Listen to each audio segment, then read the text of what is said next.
To my son Daniel Whitmore, the lawyer began, his voice calm and precise. I leave everything. For a moment the room felt lighter, almost relieved. I watched my son lean back in his chair as if the outcome had already been decided before the meeting even began. Ashley, his wife, squeezed his arm and gave him the kind of smile people use when they believe the future has just opened its doors for them. Neither of them looked at me. They didn't need to. In their minds, the story had already ended. The office smelled faintly of polished wood and old paper, the kind of quiet place where serious things are decided with a few simple sentences. Sunlight filtered through the tall window behind Mr. Bennett's desk, catching the edge of the document in his hands. Daniel cleared his throat and straightened his tie, trying to look respectful, but I could see the excitement in his eyes. Ashley's gaze drifted around the room as if she were already imagining how quickly the house could be sold and what a lakefront property might look like instead. I sat quietly with my hands folded in my lap, listening to the soft rustle of the paper as the lawyer turned the page. What neither of them seemed to notice was that Mr. Bennett hadn't finished reading. In fact, he had paused in a way that felt deliberate, like the brief silence before a storm finally arrives. Then he adjusted his glasses, glanced at the final page, and said something that made the room suddenly feel much smaller.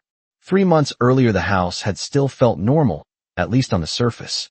Robert Whitmore sat at the head of the dining table every evening the way he had for 40 years, carefully folding his reading glasses before dinner and asking the same gentle questions about everyone's day. The routine never changed, but the tone of the room had. Daniel visited more often that spring, though his conversations sounded different from the ones I remembered. He asked about property taxes, about the value of the land behind the house, about how long the investment accounts had been open. At first it sounded like curiosity. Later it sounded like calculation. Ashley would sit beside him with a polite smile, stirring her coffee slowly while her eyes moved around the kitchen as if she were studying the place rather than visiting it. One afternoon, she ran her hand along the wooden railing of the staircase and said softly that the house must be worth at least $2 million in the current market. She said it the way someone comments on the weather, casual and harmless, but Robert and I both heard the weight behind the words. That evening, after they left, Robert remained at the table longer than usual, staring at the quiet kitchen with a thoughtful expression. Finally, he looked at me and said something that I did not fully understand at the time. He said sometimes people begin dividing things long before they actually belong to them. The change did not happen all at once. It arrived in small moments that most people would have ignored. Daniel began asking Robert about documents he had never cared about before, things like account statements, property records, and the details of the insurance policies. He said he only wanted to help organize everything so that life would be easier for us later, but Robert had always believed that people reveal their intentions through patterns rather than words. Ashley became even more attentive during those visits, bringing pastries from a bakery downtown and offering to help clean the kitchen after dinner. She spoke gently, but her questions always circled back to the same subject. She asked whether the house had ever been refinanced and whether Robert had already decided who would manage the investments one day. One afternoon, I walked into the hallway and overheard her voice drifting from the living room. She was speaking quietly to Daniel, but the house carried sound easily. She said that once everything was settled, they could renovate the place and increase its value significantly. The words were calm, practical, almost professional, yet something about them made the air feel colder. Later that evening, Robert stood by the window overlooking the backyard, where he had planted every maple tree himself. After a long silence, he said that sometimes the most important decisions in life are made long before anyone else realizes they have been made. The next morning, Robert woke earlier than usual and moved quietly through the kitchen, making coffee the way he had every morning for decades. The house was still dark outside, the early light just beginning to touch the trees in the backyard. I found him sitting at the table with a notepad beside his cup, writing slowly and carefully, as if each word mattered more than the last.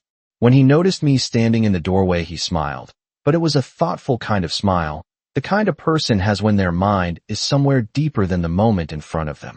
He said that families are strongest when people remember what truly matters, and he wondered aloud whether people sometimes forget that when money enters the conversation. I asked him what he meant, but he simply folded the paper and slipped it into a folder that he kept near his briefcase. Later that afternoon, he put on his navy jacket and told me he needed to meet with Mr. Bennet for a quick discussion about paperwork. That was not unusual, because Mr. Bennet had handled our legal matters for more than 20 years.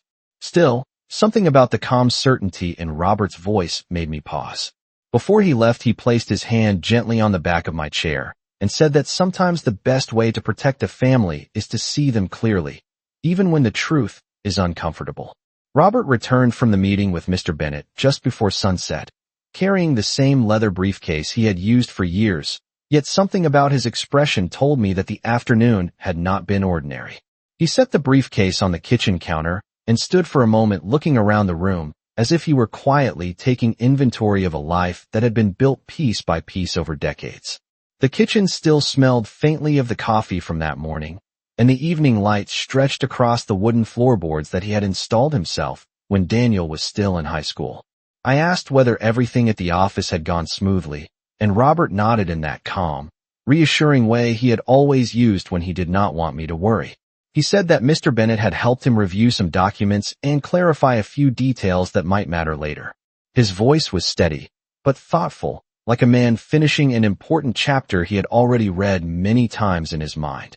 During dinner, he spoke about ordinary things, about the weather forecast and the maple trees that would soon begin turning red in the fall, yet every so often.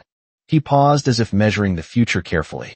Before going to bed, he closed the briefcase and placed it neatly beside his desk, then looked at me with a quiet certainty and said that sometimes the clearest answers appear only after people reveal exactly who they are.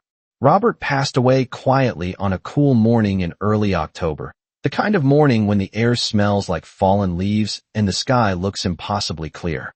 The house felt different immediately, as if the silence had grown heavier overnight. For several days, relatives and neighbors came and went, bringing casseroles, flowers, and the soft voices people use when they are trying to comfort someone who has lost half of their life. Daniel and Ashley stayed close during the funeral arrangements, speaking gently and offering help with things like paperwork and phone calls. To anyone watching from the outside, they looked like a devoted son and daughter-in-law doing their best to support a grieving widow. But grief has a strange way of sharpening certain observations. I began to notice how quickly their conversations turned practical once other people left the room. Daniel asked about the timeline for meeting with Mr. Bennet, mentioning that the legal matters would probably be straightforward since Robert had always kept everything organized. Ashley nodded thoughtfully and suggested that once the estate was settled, it might be wise to review the property and consider future plans for the house. She spoke carefully, almost kindly, yet the words carried the quiet confidence of someone who believed the next chapter had already been written. I listened without interrupting, remembering the calm expression Robert had worn the night he placed that briefcase beside his desk. The meeting at Mr. Bennet's office took place 2 weeks after the funeral, on a gray afternoon that matched the quiet mood of the room. The office had not changed in 20 years. The same tall bookshelf stood against the wall, filled with thick legal volumes that smelled faintly of old paper and polished wood. Daniel arrived 10 minutes early, wearing a dark suit and the confident expression of someone who believed the outcome was already clear. Ashley sat beside him with her hands folded neatly in her lap, occasionally glancing around the room with a calm curiosity that did not quite match the solemn purpose of the meeting.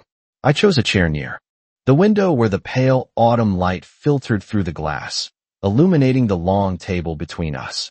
Mr. Bennet entered with Robert's file held carefully in both hands, greeting each of us with the quiet professionalism he had always shown our family. For a moment no one spoke.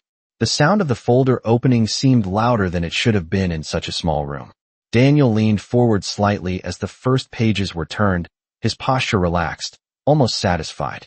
Ashley watched the document with steady attention, as if the future of the house, the land, and everything Robert had built was already taking shape in her mind. I remained still, remembering Robert's thoughtful silence the night he closed his briefcase and placed it beside his desk. Mr. Bennet adjusted his glasses and continued reading in the same steady tone that lawyers use when every word matters. He listed the investment accounts first, then the savings bonds Robert had kept for decades, and finally the ownership of the house and the surrounding acreage that stretched nearly 4 acres behind the property line. Daniel listened carefully, nodding slightly each time an asset was mentioned, the confidence in his posture growing with every sentence.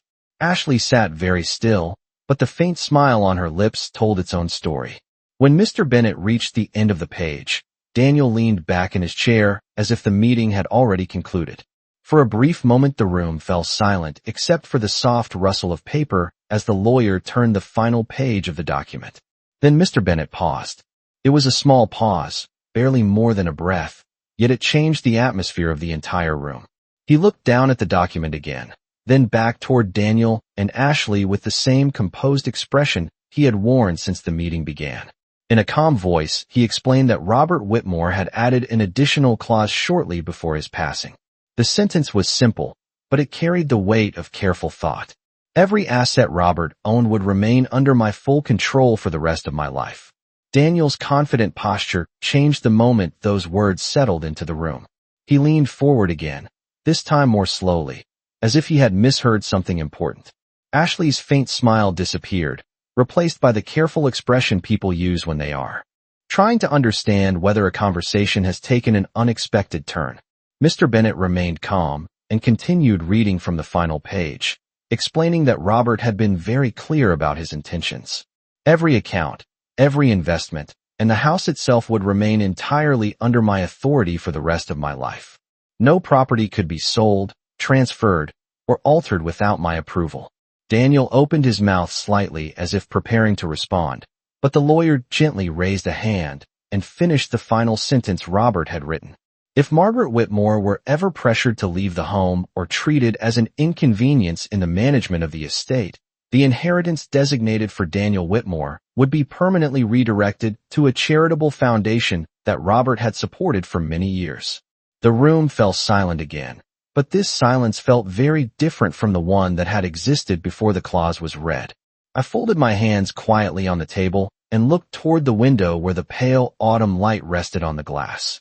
Robert had once said that the clearest answers appear when people reveal exactly who they are, and in that quiet moment I realized he had understood everything long before any of us sat in that room.